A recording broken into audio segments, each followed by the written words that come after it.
அனைவருக்கும் அன்பு வணக்கங்கள். பரம்பொருளின் பொருள் நிறைந்த புகழை வாயார துதித்து அறியாமையால் விளையும் நல்வினை தீவினைகளிலிருந்து விடுபட்டு பிறவி துன்பத்தை போக்க வேண்டும்னு போன வாரம் பார்த்தோம். சென்ற பதிவை கேட்டு ஒரு சப்ஸ்கிரைபர் மனிதனுக்கு முதல் பிறவி எப்படி ஏற்படுகிறதுன்னு கேட்டிருந்தார். வேதம் உபனிஷதம் எல்லாமே சொல்கிறது என்னன்னா, அந்த பரம்பொருளால் தான் எல்லாமே தோற்றுவிக்கப்பட்டதுன்னு. முண்டக உபனிஷதத்தில் 2வது முண்டகத்தில் படைப்பு விவரிக்கப்படுறச்சே அந்த இறைவனிடமிருந்து தான் இந்திரியங்கள், பல ஜீவராசிகள், தேவர்கள், மனிதர்கள் எல்லாம் தோன்றியதாக பார்க்குறோம். அதாவது பல்வேறு உயிரினங்களை தோற்றுவித்தது போல ஹியூமன் ரேஸையும் இறைவன் தான் தோற்றுவித்தார்னு கீதையிலையும் பார்க்குறோம். ஸோ முதல் பிறவி மனிதனுக்கு இறைவனால் தான் ஏற்படுகிறது. இப்போ அடுத்த கேள்வி, கர்மவினை தான் பிறப்புக்கு காரணம்னா மனிதனின் முதல் பிறவியில் கர்மா எங்கேருந்து வந்ததுன்னு தோணும். அதுக்கான விளக்கமும் கீதையில் 7-13வது சாப்டர்லலாம் பார்க்குறோம். அந்த பரம்பொருளிலிருந்து உண்டான படைப்பு எல்லாமே பிரகிருதியில் இருக்கிற ராஜச, தாமச, சத்துவ குணங்களாகிய முக்குணங்களின் சேர்க்கை, இந்திரியங்களின் சேர்க்கையினால தான் வருது. இந்த பஞ்சபூதங்கள், கர்மேந்திரியங்கள், ஞானேந்திரியங்கள் இதோட தொடர்பே ஜீவாத்மாவின் நல்வினை தீவினையினால் ஆன பிறவிகளில் பிறப்பதற்கு காரணமாகிறதுன்னு பார்க்குறோம். இன்றைக்கி நாம் பார்க்க இருக்கிற குறளும் இந்த இந்திரியங்களை பற்றினது தான். கடவுள் வாழ்த்தில் 6வது குறள், பொறிவாயில் ஐந்தவித்தான் பொய்தீர் ஒழுக்க நெறி நின்றார் நீடு வாழ்வார். இதனுடைய பொருள், மெய், வாய், கண், மூக்கு, செவி என்னும் பொறிகளின் வழியாக வருகின்ற 5 ஆசைகளையும் அறுத்த இறைவனின் மெய்யான ஒழுக்க நெறியின் கண் வழுவாது நின்றவர் நிலையான வீடு பேற்றை அடைவார். இதனுடைய பொருளை விரிவாக பார்க்கணும்னா நம்ம மறுபடியும் கிரியேஷன்லேருந்து தான் ஆரம்பிக்கணும். எல்லா உயிரினங்களும் பரம்பொருளிலிருந்து 2 பிரகிருதியின் வழியாகத்தான் உண்டாகின்றன. ஒன்று ஜட பிரகிருதி, இன்னொன்று சேத்தன பிரகிருதி.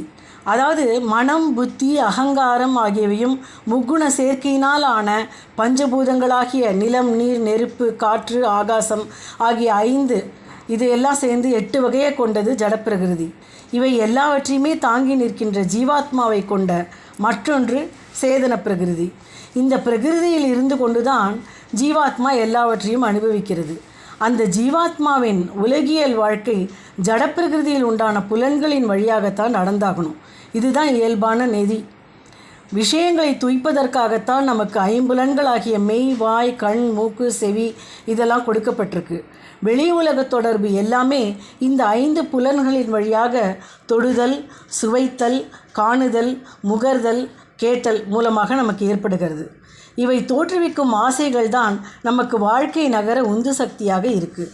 ஆனால் ஒரு ஸ்டேஜில் இந்த 5 சென்சஸுடைய வேகம் ஜாஸ்தியாகி கோபம், விருப்பு, வெறுப்பு, காமம் எல்லாம் அதீதமாகி அதுக்கு நாம் அடிமைப்படுறோம். கடோபனிஷதத்தில் ரொம்ப அழகாக இதுக்கு ஒரு ஓமை சொல்லப்பட்டிருக்கு. இந்த உடம்பு ஒரு தேர்னு வச்சுப்போம். நம்ம ஜீவாத்மா அந்த தேரில் பயணம் பண்ணுற ஒரு ட்ராவலர். புத்தி தான் தேரோட்டி, இந்திரியங்கள் தான் குதிரைகள், நம்ம மனசு தான் அதனுடைய கடிவாளம். நம்ம புலன்களால் அனுபவிக்கிற பொருட்கள் தான் நாம் பயணிக்க வேண்டிய பாதை. எந்த தேரோட்டிக்கு குதிரைகளை தன் கண்ட்ரோலில் கடிவாளத்தை வசப்படுத்தி வச்சுக்க தெரியறதோ அவனுடைய பயணம் ஸ்மூத்தாக இருந்து சரியான டெஸ்டினேஷன் அடைய வேண்டிய இடத்தை அடையும். இதைத்தான் வள்ளுவரும் பொறிவாயில் ஐந்தவித்தான், அதாவது இந்த 5 புலன்களாலேயும் வர ஆசைகளை அவித்தவன் ஆகிய இறைவன் அப்படின்னு சொல்கிறார். சொல்லப்போனால் அவித்தல்ங்கிற வார்த்தைக்கு வேவித்தல், தனித்தல்ங்கிற வார்த்தைகள் தான் அகராதியில் இருக்குது. இறைவனையும் புலன்களுக்கெல்லாம் அப்பாற்பட்டவன்னு சொல்கிறச்சே அதை வென்றவன், அதை அடக்கி தனித்தவன் அப்படின்னு நாம் புரிஞ்சுக்கலாம்.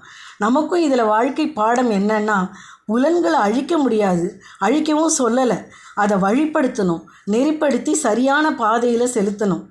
எப்படி கத்தியை பயன்படுத்தி வெட்டி நல்லதும் செய்யலாம் கெட்டதும் செய்யலாமோ அதுபோல் புத்தியை பயன்படுத்தி நுகர்பொருட்களின் மேலே இருக்கிற ஆசைகளை சீர்படுத்தணும். Choice is hours. அதுக்காகத்தான் பகவானும் நமக்கு புத்தியை கொடுத்துருக்கார். இதைத்தான் வள்ளுவரும் நெறி நின்றார்னு அந்த வழியில் வாழ்க்கையை நடத்துபவர்னு சொல்கிறார். அதுவும் அது எப்படிப்பட்ட நெறின்னு சொல்கிறார், பொய்தீர் ஒழுக்க நெறி, அதாவது எந்தவித மாறுபாடும் இல்லாத மெய்யான ஒழுக்க நெறின்னு சொல்கிறார். புலன்களை வசப்படுத்தி வெற்றி கொள்வதால் மட்டுமே புலன்களுக்கு அப்பாற்பட்ட இறைவனை நாம் அறியக்கூடிய தூய அறிவு, ஞானம் நமக்கு வரும். அந்த அறிவை நமக்கு பெறுவதற்காகத்தான் பொய்தீர் ஒழுக்க நெறியை கடைபிடிக்கணும். இத்தகைய தூய அறிவினால தான் நமக்கு அந்த மலர்மிசை ஏகினான தொழுது இருள் சேர் இருவினையையும் போக்கி மரணமில்லா பெருவாழ்வை அடைந்து அந்த இறைவனோடு இரண்டர கலந்து நீடு வாழ வீடு பேற்றை அடைய முடியும். அபிராமப்பட்டர் கேட்டுன்ற மாதிரி அடியேன் இறந்து இங்கு இனி பிறவாமல் வந்து ஆண்டுகொள்ளேன்னு பிறவி துன்பம் வேண்டாம்னு கேட்கணும்னா, அதுக்கு ஆசைக்கடலில் அகப்படாது இருந்தோம்னா அந்த அந்தகன் கை பாசத்திலிருந்து தப்பிச்சு நீடு வாழலாம். மேலும் பார்ப்போம்.